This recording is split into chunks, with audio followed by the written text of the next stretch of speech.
வணக்கம். இன்றைய முக்கிய செய்திகள்.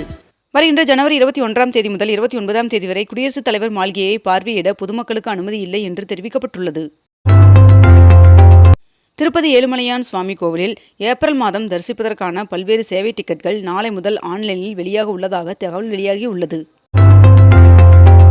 மாமல்லபுரம் நெம்மேலியில் 342 கோடியில் புதிய நீர்த்தேக்கத்திற்கு முதலமைச்சர் மு.க.ஸ்டாலின் அவர்கள் நாளை அடிக்கல் நாட்டி பணிகளை துவங்கி வைக்க உள்ளார். தமிழ்நாடு அரசு சார்பில் தேசிய அளவில் தலா 5 லட்சம் பரிசுடன் செம்மொழி இலக்கிய விருதுகள் வழங்கப்படும் என்று முதலமைச்சர் மு.க.ஸ்டாலின் அவர்கள் அறிவித்துள்ளார். தமிழகத்தில் வாக்காளர் பட்டியலில் பெயர் சேர்ப்பதற்கான கால அவகாசம் இன்றுடன் நிறைவடைகிறது. பொங்கல் விடுமுறையில் வெளியூர் சென்றவர்கள் சென்னை திரும்புவதற்கு வசதியாக இன்று 5192 சிறப்பு பேருந்துகள் இயக்கப்பட உள்ளதாக போக்குவரத்து துறை தெரிவித்துள்ளது. வண்டலூர் உயிரியல் பூங்காவிற்கு கடந்த 3 நாட்களில் 75,000 பேர் வருகை தந்துள்ளனர் என்று தகவல் வெளியாகியுள்ளது. நேற்று நடைபெற்ற அலங்காநல்லூர் ஜல்லிக்கட்டு போட்டியில் விருந்தினராக பங்கேற்ற முதலமைச்சர் மு.க.ஸ்டாலின் அவர்கள் அதிக காளைகளை அடக்கக்கூடிய சிறந்த வீரர் ஒருவருக்கு அரசு வேலை வழங்கப்படும் என்று முக்கிய அறிவிப்பை தெரிவித்துள்ளார். சிவில் விமான போக்குவரத்து ஒழுங்குமுறை ஆணையமான DGCA இண்டிகோ நிறுவனத்திற்கு 22 கோடி ரூபாய் அபராதம் விதித்துள்ளதாக தகவல் வெளியாகியுள்ளது. பிரதமர் நரேந்திர மோடி அவர்கள் ஹவுரா குவஹாத்தி இடையே படுக்கை வசதி கொண்ட இந்தியாவின் முதலாவது வந்தே பாரத் ரயிலை கொடியசைத்து தொடங்கி வைத்தார். அலங்காநல்லூர் ஜல்லிக்கட்டு போட்டியில் 19 காளைகளை அடக்கி கருப்பாயூரணி கார்த்தி அவர்கள் முதலிடம் பிடித்துள்ளார். சென்னை மெரினா கடற்கரையில் இன்று திருக்குறள் வார இசை நிகழ்ச்சி நடைபெற உள்ளது. துபாயில் இன்று நடைபெற உள்ள 24 மணி நேர கார் பந்தயத்தில் நடிகர் அஜித்குமார் அவர்கள் கலந்து கொள்கிறார் என்று தகவல் வெளியாகியுள்ளது. தமிழகத்தில் 2,15,00,000 குடும்ப அட்டைதாரர்களுக்கு பொங்கல் பரிசு தொகுப்பு வழங்கப்பட்டது என்று அமைச்சர் பெரிய கருப்பன் அவர்கள் தகவல் தெரிவித்துள்ளார். சென்னை கடற்கரை பகுதியில் ஜனவரி 14ஆம் தேதி முதல் 16ஆம் தேதி வரை 160 மெட்ரிக் டன் திடக்கழிவுகள் அகற்றப்பட்டுள்ளன என்று சென்னை மாநகராட்சி தகவல் தெரிவித்துள்ளது. சீனாவின் எலக்ட்ரிக் கார்களுக்கான வரியை குறைப்பதாக கனடா பிரதமர் மார்க் கார்னி அவர்கள் அறிவித்துள்ளதாக தகவல் வெளியாகியுள்ளது. வருகின்ற 10 ஆண்டுகளில் புதிய ஸ்டார்ட் அப்கள் மற்றும் தொழில்நுட்பத்தில் இந்தியா உலகை வழிநடத்த வேண்டும் என்பதே இலக்கு என்று பிரதமர் நரேந்திர மோடி அவர்கள் தெரிவித்துள்ளார்.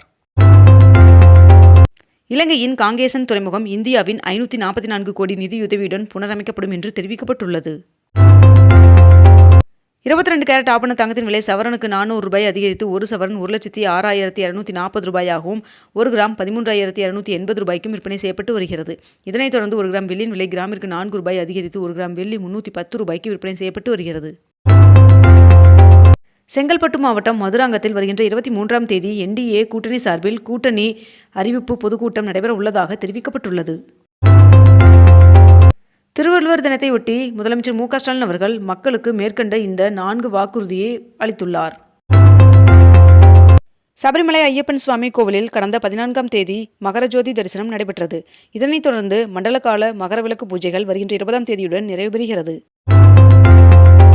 தமிழ்நாடு காங்கிரஸ் கட்சியின் தலைவர்களுடன் மக்களவை எதிர்க்கட்சித் தலைவர் ராகுல் காந்தி அவர்கள் டெல்லியில் இன்று முக்கிய ஆலோசனை நடத்த உள்ளார் என்று தகவல் வெளியாகியுள்ளது. வேலூரில் உள்ள CMC மருத்துவமனை டாக்டர்களின் குடியிருப்பில் அமலாக்கத்துறை அதிகாரிகள் சோதனையிட்டனர். இன்று நாகர்கோவில் தாம்பரம் இடையே சிறப்பு ரயில் இயக்கப்படும் என்று தெற்கு ரயில்வே அறிவித்துள்ளது. பிரதமர் நரேந்திர மோடி அவர்கள் 2 நாள் அரசுமுறை பயணமாக இன்று அசாம் மாநிலத்திற்கு செல்வதாக தகவல் வெளியாகியுள்ளது. பாலமேடு ஜல்லிக்கட்டில் சிறந்த மாடுபிடி வீரராக அஜித் அவர்கள் தேர்வு செய்யப்பட்டார். தமிழக கலாச்சாரத்தின் சிறந்த அம்சங்களுக்கு திருவள்ளுவர் எடுத்துக்காட்டாக திகழ்வதாக பிரதமர் நரேந்திர மோடி அவர்கள் தெரிவித்துள்ளார். சென்னை மாநகராட்சி சார்பில் மாதாவரம் மணலி ஏரிகள் 24 கோடி செலவில் புனரமைத்து சுற்றுலா தலமாக மாற்றப்பட்டு பல்வேறு அம்சங்களுடன் படகு குழாமும் அமைக்கப்பட்டுள்ளது. மதிமுக மாவட்ட செயலாளர்கள் கூட்டம் சென்னையில் வருகின்ற ஜனவரி 23ஆம் தேதி நடைபெறும் என்று வைகோ அவர்கள் அறிவித்துள்ளார். வல்லக்கோட்டை முருகன் சுவாமி கோவிலுக்கு 5,50,000 மதிப்பில் புதிய மயில் வாகனம் வழங்கப்பட்டது. வருகின்ற 18ஆம் தேதி நெல்லையிலிருந்து தாம்பரம் வரை சிறப்பு ரயில் இயக்கப்பட உள்ளதாக தகவல் தெரிவிக்கப்பட்டுள்ளது. காமன்வெல்த் நாடாளுமன்ற தலைவர்கள் மாநாட்டை பிரதமர் நரேந்திர மோடி அவர்கள் தொடங்கி வைத்தார். TCS நிறுவனம் டிசம்பர் காலாண்டில் அதன் நிகர லாபம் 13.91% குறைந்துள்ளதாகவும் 10,657 கோடியாக பதிவாகியுள்ளதாகவும் தகவல் தெரிவிக்கப்பட்டுள்ளது. கலிபோர்னியாவை சேர்ந்த GRU ஸ்பேஸ் என்ற ஒரு ஸ்டார்ட் அப் நிறுவனம் 2032ஆம் ஆண்டிற்குள் உலகின் முதல் மூன் ஹோட்டலை திறக்க திட்டமிட்டுள்ளதாக தகவல் வெளியாகியுள்ளது. மேட்டூர் அணையிலிருந்து கிழக்கு மேற்கு கால்வாய் பாசனத்திற்கு தண்ணீர் திறப்பு நிறுத்தப்பட்டதாக கூறப்பட்டுள்ளது. கோவையை சேர்ந்த பெண் ஆட்டோ ஓட்டுநருக்கு குடியரசு தினத்தை முன்னிட்டு டெல்லியில் உள்ள குடியரசு மாளிகையில் நடைபெறும் நிகழ்ச்சியில் கலந்து கொள்ளவும் குடியரசுத் தலைவரின் தேநீர் விருந்தில் பங்கேற்கவும் அழைப்பு விடுக்கப்பட்டுள்ளது. தமிழகத்தில் இளைஞர் நலன், பள்ளிக்கல்வி, கால்நடை உட்பட 6 துறைகள் சார்பில் 3291 கோடி மதிப்பீட்டில் நடைபெறும் 27 முத்திரை திட்டங்களின் பணிகளை பிப்ரவரிக்குள் முடிக்க முதலமைச்சர் மு.க.ஸ்டாலின் அவர்கள் உத்தரவிட்டுள்ளார். இந்தியா ஐரோப்பிய இடையே தடையில்லா வர்த்தகம் ஒப்பந்தம் வருகின்ற ஜனவரி 27ஆம் தேதி கையெழுத்தாக உள்ளதாக தகவல் வெளியாகியுள்ளது. அவனியாபுரம் ஜல்லிக்கட்டு போட்டியில் பாலமுருகன் அவர்கள் 22 காளைகளை அடக்கி முதல் பரிசை பெற்றுள்ளார். தமிழகத்தில் பொங்கல் பண்டிகையை முன்னிட்டு அதிக கட்டணம் வசூலித்த ஆம்னி பேருந்துகளுக்கு 44 லட்சம் ரூபாய் அபராதம் விதிக்கப்பட்டுள்ளது. நீட் முதுநிலை சேர்க்கைக்கான தகுதி மதிப்பெண் விகிதம் குறைக்கப்பட்டுள்ளது. வடகிழக்கு பருவமழையான டிட்வா புயலால் 1,39,000 ஏக்கர் பயிர்கள் பாதிக்கப்பட்ட நிலையில் பாதிக்கப்பட்ட 84,848 விவசாயிகளின் வங்கிக் கணக்கில் நிவாரணத் தொகையை செலுத்தும் வகையில் 111 கோடி ஒதுக்கீடு செய்து அரசாணை வெளியிடப்பட்டுள்ளது. மீனாட்சியம்மன் சுவாமி கோவில் அறங்காவலர் குழு தலைவராக அமைச்சர் பழனிவேல் தியாகராஜன் அவர்களின் தாயார் ருக்மிணி பழனிவேல் ராஜன் அவர்கள் நேற்று மீண்டும் போட்டியின்றி தேர்ந்தெடுக்கப்பட்டார். தமிழகத்தில் இன்றும் நாளையும் ஒரு சில இடங்களில் மிதமான மழை பெய்ய வாய்ப்புள்ளதாக வானிலை மையம் தகவல் தெரிவித்துள்ளது. இன்னசென்ட் திவ்யா உட்பட 5 IAS அதிகாரிகள் இடமாற்றம் செய்யப்பட்டுள்ளனர்.